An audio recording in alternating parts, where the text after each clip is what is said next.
Hey, what's up? We're Rise Against. I'm Tim, and I sing and play guitar. I'm Joe. I play bass. I'm Todd. I play guitar. I'd like to talk about why I'm vegetarian.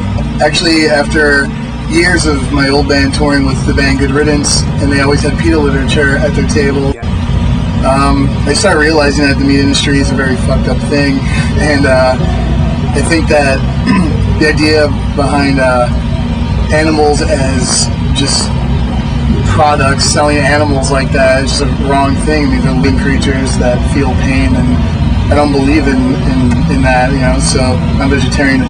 Like, I got into vegetarianism, just going to shows and picking up literature and just starting to read it, here and there, and just the bits and pieces slowly stuck with me. And as I was eating meat, I'm thinking about the things I was reading, and finally I just stopped eating meat because it was just really disgusting. Like, the meat that you're eating is just like so many additives and like preservatives and so much disgusting stuff that you can find out all about in like PETA literature. It just makes like what you're putting in your body. It's like some really gross stuff. It's really disgusting like things. Far from healthy. I've been vegetarian for about 7 years now. Just got into it through friends and through PETA literature. And, I don't know, I think PETA and PETA 2 and all the related stuff like that is a really great way for like just people of all ages to get all sorts of different information about vegetarianism or veganism and animal rights, and really gets a point across without being like too overbearing or anything like that. I think it really does a lot of good. It's something that once kids read stuff, it would just make sense, like, not to eat meat. It's not something like that we would have to force down anyone's throats. It makes sense. It's not healthy at all. It's not a good way to live. Yeah, I think it's the best way to do it too, is like not shoving it down one's throat. It's like the literature that PETA passes out and other organizations pass out. It's really informative stuff that you don't need to be like, this is the way you must believe. It's like, here, read this. It's right there in black and white. Make up your mind for yourself. But I know that like I haven't eaten meat in like, I guess still 7 years. And, like, there's some of the bands we tour with, like, are meat eaters, and by the time they get done touring with us, like, a lot of them stop eating meat, and like start eating like vegan, vegetarian. Like, it's great. It's like we can make it work on the road, with like things like White Hen and 7-Eleven and gas stations. You know what I mean? If we can make vegetarianism and veganism work on the road, you can make it work at home. All 4 members of Rise Against, and none of us eat meat. Our merch guy either, so our whole crew doesn't eat at all. Yeah, like we said, the way we got into it was getting into PETA literature, and not just PETA, but any kind of any animal rights organization. Like, if you see the literature, pick it up.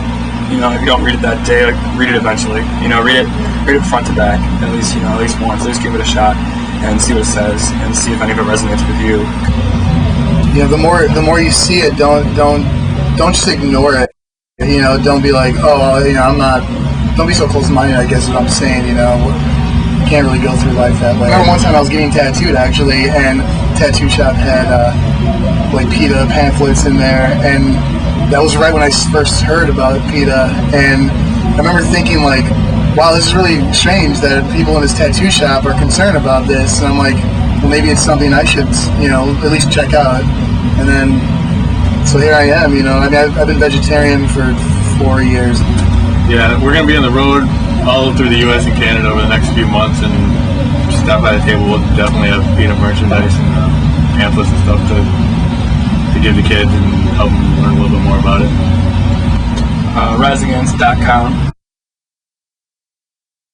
I have all of our tour dates. Our second record just came out. It's called Revolutions Per Minute. Came out April 8th, and it's out now, so we'll be out in the South with Shy Halud, Avenged Sevenfold, and Open Hand, like, in the end of August. And then if you miss us on any of those dates, we'll be probably in your neighborhood somewhere between November and February with Anti-Flag, No More Black, and Against Me on a package tour going all through North America.